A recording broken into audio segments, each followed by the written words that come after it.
a notification. Notification that you failed the driving test again. You cry. You are devastated. You can't believe it. Your friend says to you, "Hey, it's in the past.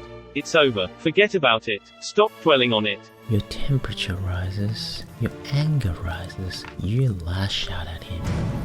What about the repercussions, you ask? What will others think of me? How will I pay for another driving test? Alright, let's stop the story here and summarize. You failed the driving test. This was in the past. The result, the consequences, or the repercussions, however, are not in the past. The sadness, the shame, the devastation, the dread that you need to pay for another driving test. All of this is brought into the present. And this, ladies and gentlemen, is the present perfect tense. In many ways, this is more difficult than present tense and past tense, because most other languages do not have an equivalent. We need to understand this is neither about the present nor the past, but a combination of the present and the past. The present perfect has three distinct uses. The first is past actions with present implications or consequences. Number two is past actions that continue to the present.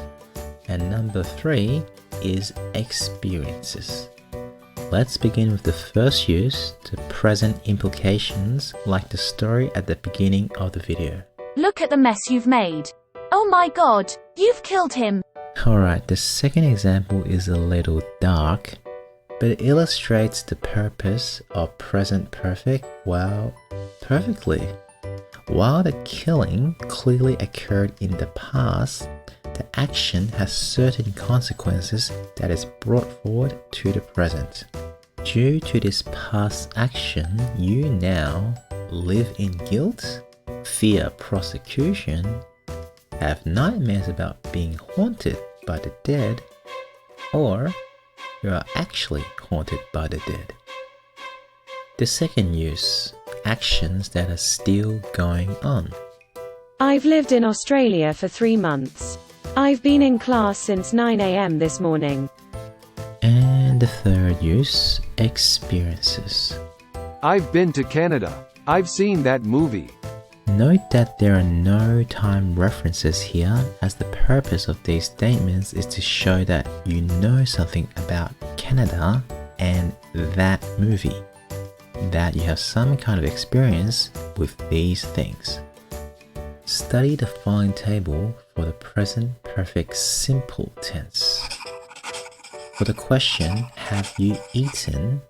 I say, I have eaten, or I haven't eaten.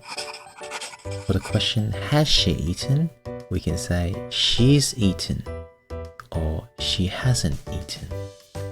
Now, on to the present perfect continuous tense, or the ing form, which is very similar in usage. Like all ing tenses, we are thinking about or picturing an activity. In other words, the activity or action is the focus.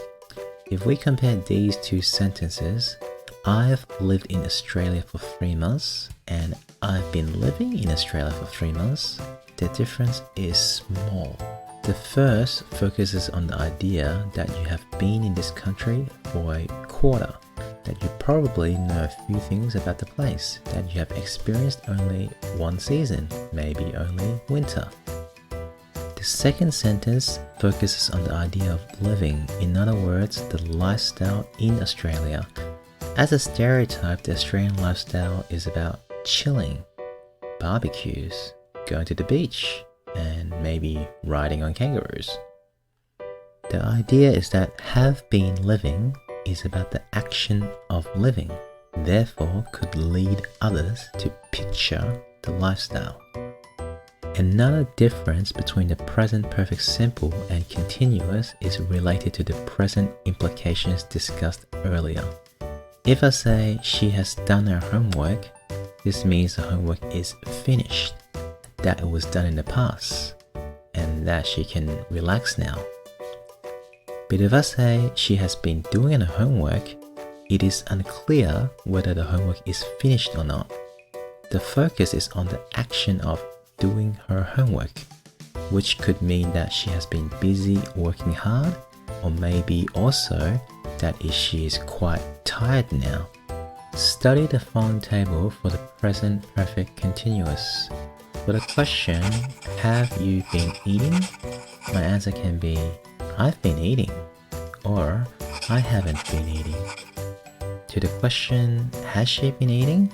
I can say, she's been eating, or she hasn't been eating. To really understand the present perfect well, we often compare it to the past simple.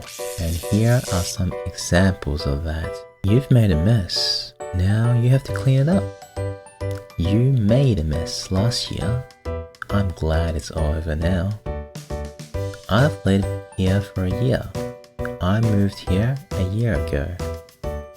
I've been to Canada. I went there in 2005.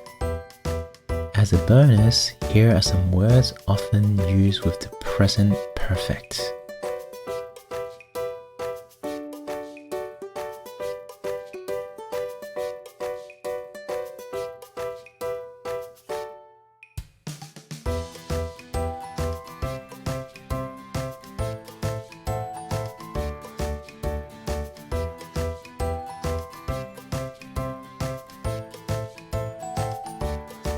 To access more videos about learning English, please give the video a like, click subscribe, and turn on notifications.